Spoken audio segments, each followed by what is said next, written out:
안녕하세요.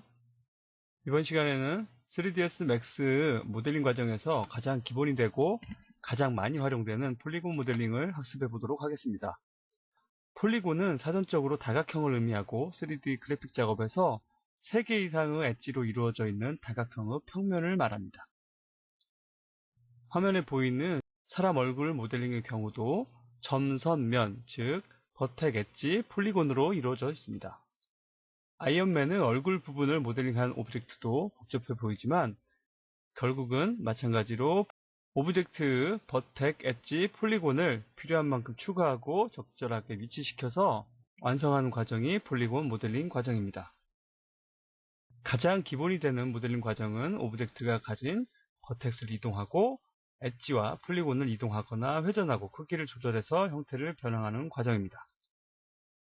버텍스를 추가해서 새로운 면을 생성하고 엣지를 연결해서 필요한 만큼의 엣지를 생성하고 엣지의 위치를 수정하고 필요한 곳에 새로운 면을 추가해서 원하는 형태를 만들어가는 과정이 폴리곤 모델링 과정입니다. 이번 시간에는 폴리곤 모델링이 가능하도록 오브젝트를 생성하고 에디터블 폴리곤으로 변환한 후에 버텍, 엣지, 폴리곤을 선택하고 가장 많이 사용되는 폴리곤 모델링 기능을 학습하도록 하겠습니다.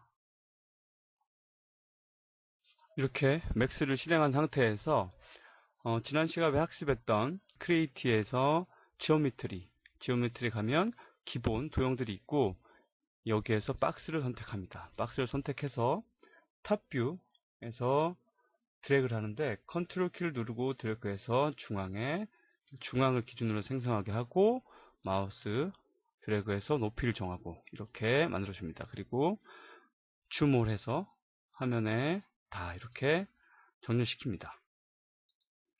이렇게 오브젝트가 만들어졌는데 현재 상태에서는 박스의 속성을 가지고 있고 가로 세로 높이에 세그먼트가 하나씩 들어가 있는 형태입니다.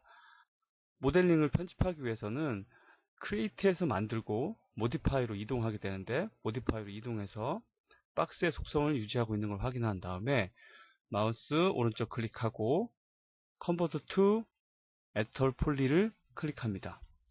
이렇게 되면은 여기가 바뀌어서 에디터 폴리로 변환이 되고 이제 이 모델링을 에디터 폴리 기능을 이용해서 편집할 수 있게 됩니다.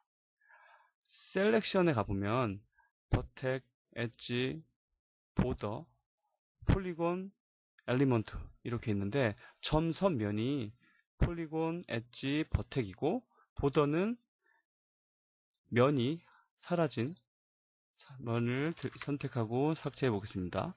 사라진 면의 전체 보더 이 경계면을 한 번에 다 선택해 주는 기능입니다. 그리고 다시 언두하고 엘리먼트는 이 전체 이 오브젝트 전체의 이 하나의 덩어리로 붙어 있는 모든 덩어리를 선택해 주는 겁니다. 그래서 버텍일 때는 버텍 하나가 선택이 되고 엣지일 때 엣지 하나, 엘리먼트일 때는 전체가 선택됩니다. 그래서 지금은 버텍, 엣지, 폴리곤 이 기능을 우선적으로 학습해 보겠습니다. 화면이 더 잘 보이게 하기 위해서 전체를 확대하고 기능을 살펴보겠습니다.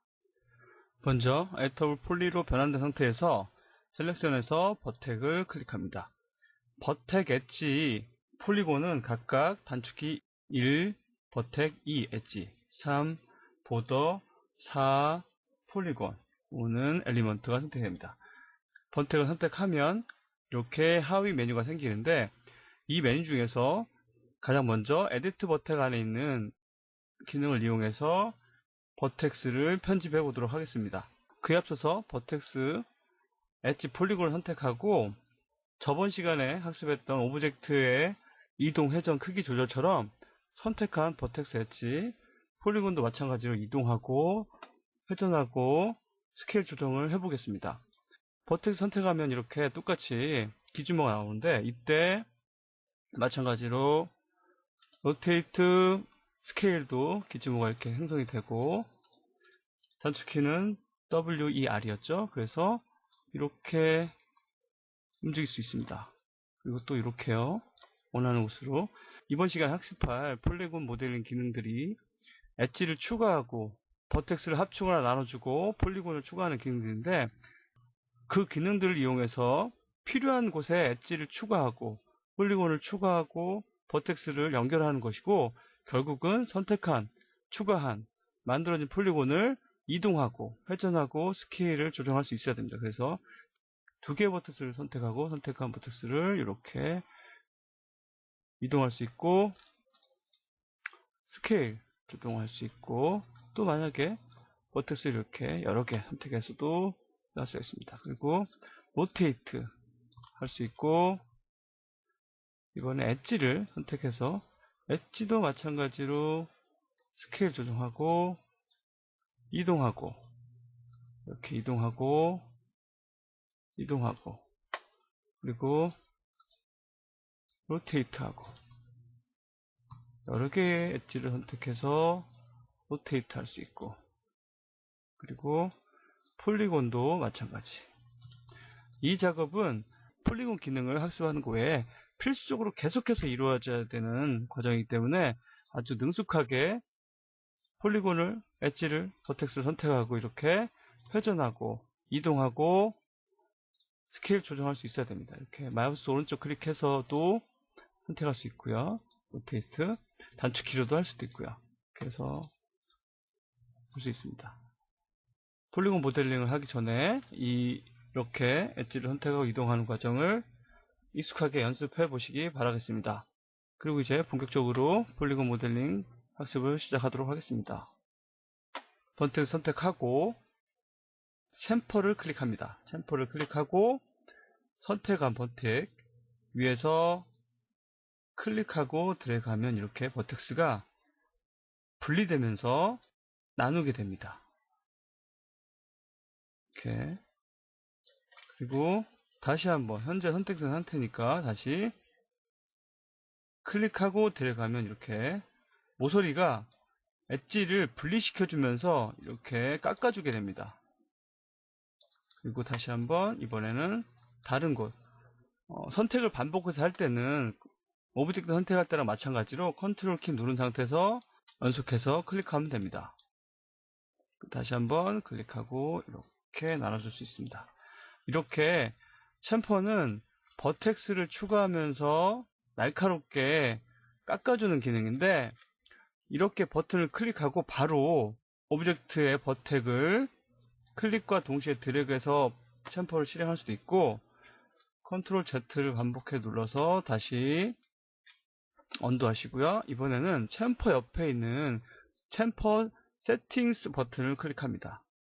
클릭하면 이렇게 챔퍼 세팅 창이 이렇게 팝업돼서 나타나는데, 이것은 한 번에 클릭하고 완성하는 게 아니고 선택한 버텍스를 눈으로 확인하면서 어느 정도의 챔퍼 영향을 갈 것이냐를 눈으로 확인하면서 작업할 수 있다는 장점이 있습니다. 그래서 한 번은 클릭하고 드래그해서 완성하면 다시 언더를 해야 되는데, 이 경우에는 이렇게 눈으로 직접 확인하면서 어느 정도가 적당할 것인가를 결정하고 나서 OK 하면은 완성이 됩니다. 그리고 여기 보시면 오픈 챔퍼가 있는데, 이것을 클릭하면 챔퍼가 된 면, 새로 생겨서 깎아낸 면을 뚫어지게 됩니다. 그래서 오픈을 하게 되면 이 부분이 구멍이 난 채로 챔퍼가 된다는 거, 그리고 다시 비활성화해서 나와 보겠습니다. 그렇게 해서 OK 하면 완성이 되는데, 이때 플러스를 누르게 되면 이것이 반복이 됩니다. 한 번, 두 번, 세 번 반복이 되죠. 그래서 직접 눈으로 보면서 이 정한 수치를 확정하고 한번 실행하고, 다시 두 번째 챔퍼는 어느 정도로 할 것인지를 정하고 다시 클릭하고 다시 또 정하고 다시 클릭하고 하는 것을 반복해서 작업할 수 있습니다. 그리고 이 설정된 작업 자체가 마음에 들지 않을 때는 X 눌러서 취소할 수 있습니다. 처음에 실행했던 것까지는 실행이 된 상태고요. 다시 언도 누르겠습니다. 이렇게 해서 챔퍼 기능을 알아봤습니다. 다음은 익스트루드 기능을 살펴보겠습니다. 익스트루드는 단어 뜻 그대로 밀어내는 기능인데, 마찬가지로 익스트루드 버튼 클릭하고 이렇게 밀어냅니다. 클릭하고 나서 화면 디스플레이를 쉐이드로 해서 그림자는 빼보겠습니다. 클릭하고 드래그 클릭하고 즉시 실행이 되는데, 그리고 나서 드래그해서 어느 정도 면적을 밀어낼 것인가를 결정합니다. 그렇게 하고 확인해보면 이렇게 면이 밀어내져 있습니다. 다시 한번 확인해 보겠습니다. 이렇게 길게 밀어내고 옆으로 마우스를 이동하면 이렇게 어느 정도 높이로 밀어낼 것이냐, 그리고 이 밑변 어느 정도로 넓게 만들어낼 것이냐 결정할 수 있습니다. 언더 하시고요. 다시 클릭해서 드래그 위로 하시고 높이, 그 다음에 다시 옆으로 해서 드래그해서 이렇게 익스트루드 할 수 있습니다. 마찬가지로 익스트루드 세팅 버튼을 클릭해서 세팅 누르면 이렇게 높이를 눈으로 보면서 확인할 수 있고, 아랫부분 버텍스가 추가되면서 넓혀지는 부분을 결정할 수 있습니다. 이렇게 해서 익스트루드 할 수 있습니다. 다음 기능은 리무브 기능을 살펴보겠습니다. 리무브는 버텍스를 없애주는 기능인데, 여기서 주의할 점은 리무브를 해보겠습니다. 리무브를 클릭하면은 지금 버텍스가 사라지면서, 이 버텍스가 사라졌기 때문에 버텍스에 연결되어 있던 면들이 버텍스가 없기 때문에 면이 사라지면서 이렇게 붙게 됩니다. 다시 한번 확인해 보시면 이 버텍스가 사라졌기 때문에 엣지가 연결된 버텍스가 없기 때문에 이것을 리무브 하면서 이렇게 마치 챔퍼가 된 것처럼 된 거죠. 그런데 딜리트를 누르면 삭제할 수 있는데, 딜리트하고 차이가, 딜리트를 누르면 이 버텍스와 연결된 엣지를 사라지게 하기 때문에 이렇게 그냥 뚫리게 됩니다. 이게 리무브와 딜리트의 가장 큰 차이입니다. 그래서 리무브는 연결된 엣지와 면을 다 사라지게 하진 않고 버텍스만 사라지게 한다는 특징이 있습니다. 이번에는 커넥트에 대해서 알아보겠습니다. 커넥트는 선택한 2개 이상의 버텍스 사이를 연결하면서 엣지를 추가하는 기능입니다. 2개의 엣지를 선택하고 커넥트를 누르면 이렇게 두 버텍스 사이를 연결하는 엣지를 추가해 줍니다. 이렇게 다시 클릭, 커넥트 이렇게 연결해 줍니다. 만약에 이렇게 3개를 클릭했을 경우에도 버텍스 사이에 엣지가 존재하지 않는 곳에 버텍스 사이를 연결해 주면서 엣지를 추가해 줍니다. 이번에는 웰드 기능에 대해서 알아보겠습니다. 웰드 기능은 선택한 버텍스를 합쳐주는 기능인데, 2개의 버텍스를 선택하고 웰드하면 지금 합쳐지지 않습니다. 이 이유가 뭐냐면, 이 특정 거리 사이에 들어와 있는 버텍스만 웰드에서 합쳐주게 되기 때문에, 웰드는 웰드 세팅에 들어가서 이 수치가 지금 현재 0.254cm로 설정이 되어 있는 상태입니다. 그래서 이 거리가 훨씬 더 멀기 때문에 합쳐지지 않는 것입니다. 세팅을 클릭하고 이렇게 수치 올려보면 지금 이 거리가 굉장히 먼 것이었죠. 이 거리 안에 들어왔을 때부터 합쳐지게 됩니다. 그래서 OK 하면 합쳐졌죠. 다시 웰드 클릭하면 이렇게 합쳐지게 됩니다. 그래서 웰드는 선택한 버텍이 세팅된 이 범위 안에 들어있는 버텍스를 다 합쳐준다는 의미로 이해하시면 되겠습니다. 비슷한 기능으로 컬랩스 기능이 있는데, 컬랩스는 무조건 선택한 것을 다 하나로 합쳐줍니다. 이렇게 무조건 어디 있든지 하나로 합쳐주는 기능을 합니다. 그렇기 때문에 컬랩스, 일반적으로 버텍스를 합치는 기능을 할 때는 오히려 컬랩스를 더 많이 사용하긴 합니다. 폴리곤 모델링 하는 과정에서 앞으로 계속 설명해야 될 부분이기 때문에 지금은 가장 기본이 되는 기능만 설명하도록 하겠습니다. 그럼 다음 시간에 이어서 바로 엣지와 폴리곤에 관련된 에디터블 폴리 기능에 대해서 알아보고, 간단한 형태의 오브젝트를 직접 만들어 보면서 조금 더 에디터블 폴리에 대해서 자세히 학습해 보도록 하겠습니다. 수고하셨습니다.